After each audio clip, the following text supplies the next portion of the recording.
مردم ما ہماری عوام جو دنیا میں اقبال کے پہلے مخاطب تھے، جهانی اقبال هستند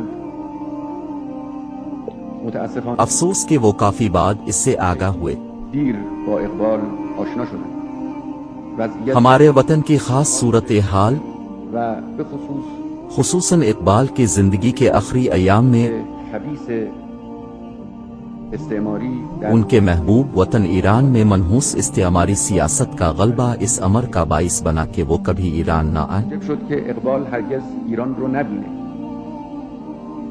این شاعر بزرگ فارسی کے اس عظیم شاعر که بیشترین شعر خودش رو جس نے اپنے زیادہ تر اشعار اپنی مادری زبان میں نہیں بلکہ فارسی میں کہے، هرگز در این فضای کبھی اپنی پسندیدہ اور مطلوب فضا ایران میں قدم نہیں رکھا، و نه فقط اقبال به ایران نیامد، اور نہ صرف یہ کہ وہ ایران نہ آئے همون سیاست هایی بلکہ سیاست نے جس کے خلاف اقبال عرصہ دراز تک برسر پیکار رہے، نگذاشتند که ایده اقبال اس بات کی اجازت نہ دی کہ اقبال کے نظریات و افکار کا بتایا ہوا راستہ اور درس ایرانی عوام کے کانوں تک پہنچے جسے سننے کے لیے وہ سب سے زیادہ بےتاب تھے۔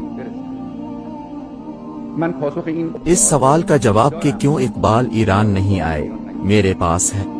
اقبال اون وقتی که جب اقبال کی عزت و شہرت عروج پر تھی در اوج افتخار و شهرت اور جب برے صغیر کے گوشہ و کنار میں و در گوشه و کنار شبه قاره و در دانشگاه اور دنیا کی مشہور یونیورسٹیوں میں کردن به عنوان یک متفکر، یک فیلسوف، انہیں ایک عظیم مفکر، فلسفی، دانشور، انسان شناس اور ماہر عمرانیات کے طور پر یاد کیا جاتا تھا۔ بزرگ در کشور ما سیاست هایی ہمارے ملک میں ایک ایسی سیاست نافذ تھی کہ ایران آنے کی دعوت نہ دی گئی اور ان کے ایران آنے کے امکانات فراہم نہ کیے گئے۔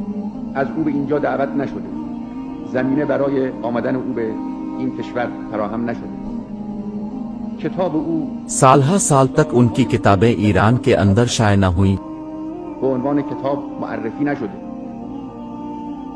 در همون وقتی که حالانکہ یہ وہ زمانہ تھا جب اس ملک میں ایرانی اور مسلمان کے تشخص کو نابود کرنے کے لیے غیر ملکی ادب و ثقافت کا تباکن سیلاب رواں تھا۔ کشور مثل سیل ویرانگری از همه طرف جاری بود، شعری از اقبال کا کوئی شعر اور کوئی تصنیف مجالس و محافل میں عوام کے سامنے نہ لائی گئی، نیامد و قرار نگرفت. امروز آج اقبال کی آرزو یعنی اسلامی جمہوریت نے ہمارے ملک میں جامع عمل پہن لیا ہے۔ اینجا تحقق پیدا کرد.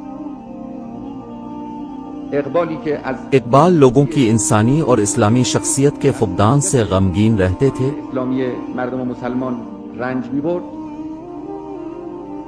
و محو اور اسلامی معاشروں کی معنوی ذلت اور ناامیدی کو سب سے بڑے خطرے کی نگاہ سے دیکھتے تھے۔